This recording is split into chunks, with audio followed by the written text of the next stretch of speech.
This is a video review for the COOKTRON Induction Cooktop that I ordered off of Amazon. It is plugged in. It just has a standard plug. This is your on button. This is your wattage and your temperature control. This is your screen that displays what your temperature and your wattage is, child lock, and your timer. So right now we do have it plugged in. It is off though. The low, I guess, means off. Turn it on, and it is in standby right now. It's on, but it's not heating up or anything. So if you push this here, it tells you what your wattage is, and it's telling me that there's an error code, which means there's no pot on the stove top. So I'm going to go ahead and place a pot on the stove top, and then it shows your wattage, and it defaults to 800, but it goes down to 200 and jumps in 200 degree wattage increments up to 1800. So we're going to set it at 1000 for right now, and then also you push that again and it's going to default to your 464 degree Fahrenheit temp, which is your highest temp it sets. If you turn it down, it jumps in 36 degree Fahrenheit increments, which is kind of weird, but what they did was that's a 20 degrees Celsius. So it's an even Celsius degree jump, but the display reads in Fahrenheit. So it just makes for, if you live in the United States, it's kind of a little weird to get an accurate temperature setting with that. It goes down to 140 and up to 464 is the highest. You can set a timer from 1 minute to 4 hours, and it will beep when you set it. I'm going to go ahead and set it for 1. It's going to count down to 1, and then it'll beep, and then it will shut off. What I think they maybe should have done with this to make it a little bit more user-friendly, if they're going to sell this here in the States, is use one system or the other, or make it able, like Fahrenheit or Celsius, one or the other, or make it where it could completely use both systems. Instead of making the increments, make the increment jumps make sense in Celsius, the 20 degree Celsius jumps, but then the display reads in Fahrenheit, which makes weird temperature numbers. So like we usually use 300, 325, 350, 375, 400, and so on and so forth, where this you can't really get that 350 temperature. You're either going to have to go 356 or 392 instead of that 350. So there I think they should have accounted for that. I do like that you can set your wattage, because living in a camper sometimes we want to use less wattage on an appliance if the AC is running or we have other appliances running at the same time. It's nice that we can set this to a lower wattage and still get the job done, just at a lower wattage. So I do like that. The book, the user manual, is kind of written weirdly. I guess the translation is weird, but this shows those increment jumps on the temperature, how they jump 36 degrees, which is a little bit weird for us in the United States to have those temperature settings preset on a unit. So that's my review on this unit. I'm just going to knock off 1 star because of that. Somebody didn't think that through for selling this product here in the United States. Either use Celsius fully, Fahrenheit fully, or make it fully capable of doing both, one or the other, but to a full extent, not half one and half the other and combine it to make a Mod Podge, so to speak. But other than that, I like the unit. It heats up quickly. The stovetop cools down also quickly. So that's my main reason for getting this, using it in a small camper. It's perfect for the small space here and to not heat up the whole camper when we're cooking. So 4 star for this COOKTRON Induction Stovetop. Ich habe hier eine COOKTRON Induktionskochplatte Typ FSIC321. Das Ding ist quasi neu. Ich habe es ungefähr 10 Mal benutzt über einen Zeitraum von 2 Monaten. Ich stelle mal einen Topf drauf, einen halben Liter Wasser rein und schalte es an und ein. Man hört schon, es ist recht laut, es hat 2 Kilowatt und kocht auch ganz schön schnell. Dieses Geräusch, was man jetzt hört, ist zum einen der Lüfter der Platte.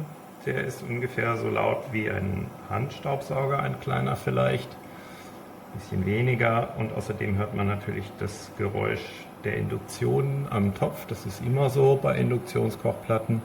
Das geht aber auch weg, wenn der Topf wärmer wird. Man sieht jetzt schon kleine Bläschen, das kocht also recht schnell. Das lässt sich in 10 Stufen regeln, also das ist die größte Stufe, 2 Kilowatt, und ich habe hier so einen Drehhebel und kann den auf 200 Watt runterstellen. Drehen jetzt mal wieder rauf weiter, damit man sieht, wie schnell es kochen wird. Es hat außerdem eine Kindersicherung und eine Timerfunktion, also wenn man zum Beispiel Reis kochen will oder Kartoffeln, dann können die sich automatisch ausstellen. Das ist ganz praktisch. Aber der Hauptnachteil, also der Vorteil ist, das Ding kocht, es kocht auch schnell wie alle Induktionsplatten, und von daher könnte man sagen, alles prima. Der Grund, weshalb ich es verkaufe, ist eher der, dass ich es eher so als Aufwärmeplatte auch noch mit nutzen wollte oder als Beistellherd, und dafür ist es eher ungeeignet, weil es eben sehr schnell kocht und die Regelung nicht sehr fein einstellbar ist. Also wenn ich das Wasser jetzt einfach nur zum Kochen bringen will, ist es natürlich prima, so wie beim Wasserkocher. Es ist sogar schneller als der Wasserkocher, den ich hier daneben stehen habe, wenn ich jetzt einen Deckel drauf gemacht hätte. So, jetzt kocht es eigentlich schon.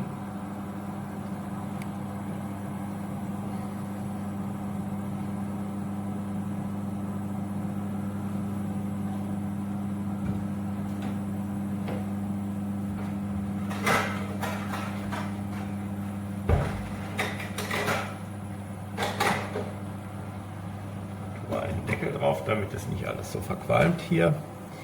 So, jetzt sieht man, dass es kocht. Wenn ich es jetzt runterstelle auf 200 Watt oder sagen wir mal zum Weiterkochen würde ich es vielleicht auf 400 Watt stellen normalerweise, dann sieht man, dass das Ding sich immer ein- und ausschaltet. Also bei 400 Watt von 2000 schaltet es sich immer für ungefähr 4 von 20 oder für 2 von 10 Sekunden ein und dann wieder aus. Das heißt, es kocht 2 Sekunden lang volle Pulle und dann kocht es 8 Sekunden lang gar nicht. Kann man so sehen. Jetzt hört es wieder völlig auf zu kochen und schaltet es sich ein, kocht volle Pulle und dann wieder gar nicht. Das ist für Kartoffelkochen nicht so schlimm, aber wenn man zum Beispiel sowas macht wie Milch erwärmen oder gar Butter schmelzen oder Schokolade, geht es völlig in die Hose. Das brennt dann irgendwo an, man müsste sowas dann im Wasserbad machen. Wenn ihr einen Gasherd gewohnt seid, wo man sowieso ständig daneben stehen und rühren muss, weil der sich auch nicht fein regulieren lässt, dann wird euch das nicht weiter stören. Aber wenn ihr einen E-Herd gewohnt seid, der sich fein tunen lässt, ist es eher nichts für euch. Dazu kommt das Geräusch. Ich schalte das jetzt mal aus.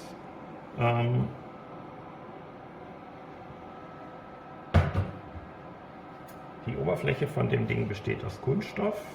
Es wird tatsächlich außerhalb der Herdplatte gar nicht heiß. Es wird nur vom Topf heiß. Und schon wenige Sekunden nach dem Kochen kann man eigentlich die Platte schon anfassen. Und der Lüfter schaltet sich etwa 2 Minuten nach Ende des Kochens ab.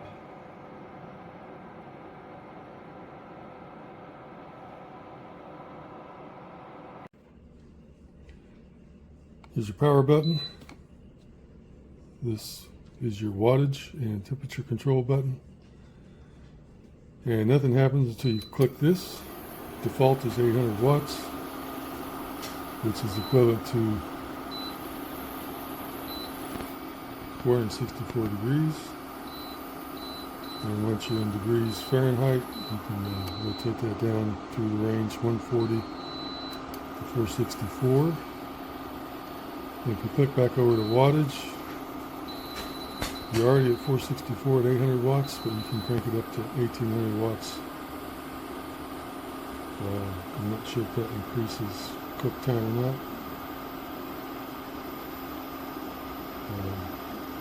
Potentially increases it decreases the time it takes to get to that 464 degrees. Here's your timer button. Default is 10 minutes. You can take it down 1 minute at a time. Each click to the left. Each click to the right takes it up 10 minutes. And continue to cook until the timer turns it off or you hit the power button.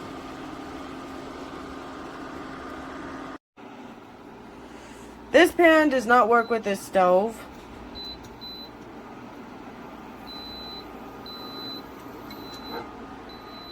This is the error code.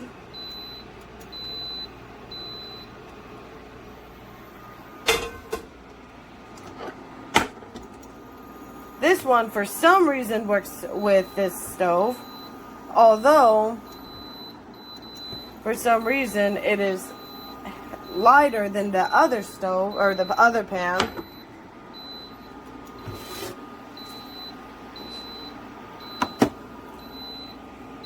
And this one still doesn't work, even though this one's bigger.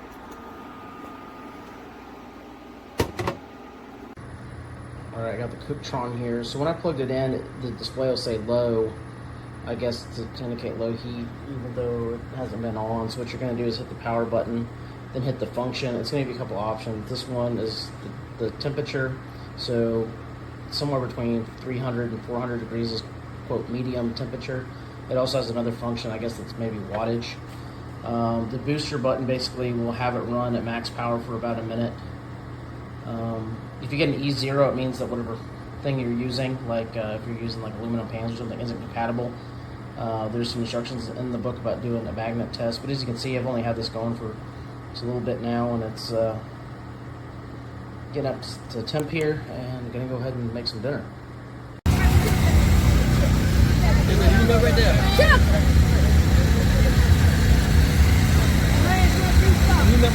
Yes, it is. Can't have no little pot. Can't have no little pot. Tried to warm it up with this little bitty pot. We thought it wasn't heavy enough. We filled it up to the rim. It kept giving us an error. So we took this off, you know, right here, and used this pot to avoid leaving and going home to get a bigger pot. And now it's working. Okay, so it's got to be a big pot. You can't even use a little pot on this thing. Wow. Okay, Okay, so we turn it on. so we turn it on. Power on, says function. It gives a E3 error code. Function starts off good, but it goes to E3 error codes, and the code says Over or under voltage, but it's not under voltage. but the voltage we have is 105 volts, so it should work. We're in between required voltage. So What's the matter? What's the matter? What's the matter?